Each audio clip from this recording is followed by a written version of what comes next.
Hey, what's up, guys? It's Mike Placentia, FightMike MMA. We're here with UFC veteran David Mitchell. How are you? Oh, I'm doing good, man. How are you? I'm great, man. How long have you been training here at Team Alpha Male? And tell us a little bit about your history. What school were you training at before? And tell us about your last fight. I was training out at NorCal Fighting Alliance for a decade, and then I came out here just around the first of the year. So I've been basically training out here in Sacramento for like 6 months. My last fight was Jamie Hara at West Coast Fighting 9, won by submission in the first round. What's primarily your background? What's your specialty that kind of got you into MMA?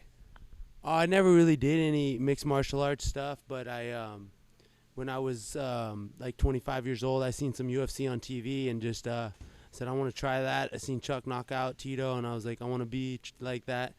And so he was kind of my hero. Incidentally, I hooked up with Dave Terrell down in Santa Rosa and became a jiu-jitsu guy, and I have 10 years of Dave Terrell jiu-jitsu under my belt and the purple belt, and so I'm primarily a jiu-jitsu guy. What's your favorite strip club that's around here? I haven't been to any out here yet, and Vegas, Spearmint Rhino maybe, but I kind of on to the next level of my next stage of my life, but maybe I'll check it out one of these days. All right, cool. Maybe we'll go. So what do you think you got to do to get Dana White's attention, or Joe Silva at the UFC, to get back in there? Because that's the biggest show. So what do you think you got to do? Yeah, I was released last year because I had a couple losses in a row. I strung together a couple wins out here so far against some pretty good opposition.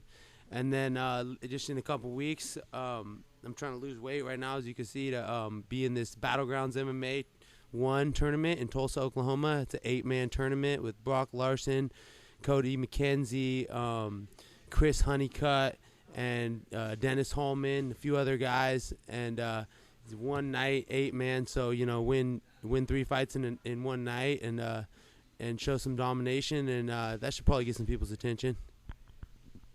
Do you think it's possible that there could be a fighters union? Because you and I both know, I personally think you guys should be making a lot more money. It's very hard what you do. What do you think about that? It's a tough one. It's like, who's going to start that, and they're going to be the guy out of work, So what I did when I was released from UFC is I just, I talked to the local promoter out here, Brandon Ware with West Coast Fighting. I said, hey, what can you do for me?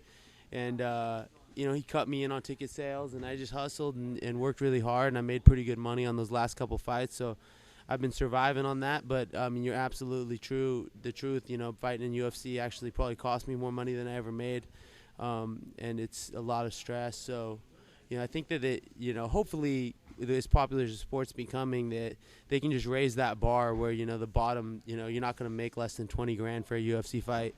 I see that happening in the next couple of years, in which case then it's after that it's pay to perform. You want to make money, you got to go out there and get those submissions of the night and win. You win, you'll make more money. It's just the reality. And also be exciting and market yourself. It was something that took me a long time to learn, but you are the product, and if you're a saleable product like Uriah Faber, Chuck Liddell, plenty of examples, you will make money. So it's as much as I'd like to see a fighter union, I don't think it's going to happen anytime soon. Who do I look more like? Andy Garcia, Emilio Estevez, or Johnny Depp? Oh man, I think Garcia, but Johnny Depp. That's the high water mark. That's the one you're shooting for. He's the man. Johnny Depp that knows a little bit of MMA. I said we roll a little bit later, maybe show a little technique. What do you think? Oh, I'm down. I thought I seen a little cauliflower ear, a little something. Maybe seemed like you were game. So yeah, let's do it. So David Mitchell's going to be demonstrating one of his favorite moves for us. So why don't you go ahead and tell us what you're going to do here? I call it the Fibonacci heel hook. It's like a baseball slide to a heel hook, and there's a few different options off that.